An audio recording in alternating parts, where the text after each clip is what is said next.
Yalode ye yare mono lori magabara ya mi abanga mi de. Yalode akere lo kuni goro kidepo. Akere lo kuni ogoro yele kani ya mi abiama lase. Yalode lebu yele ti mo kwe baro ye mi laona de kula chela de la de obia kwe biosun. Otumori ye yo. Nibo kano banche. Edala wo.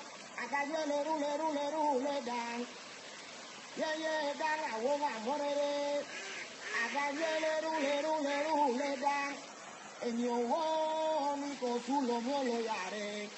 Iyalo de abebe osi. Ye enyo wo ni ko sulo.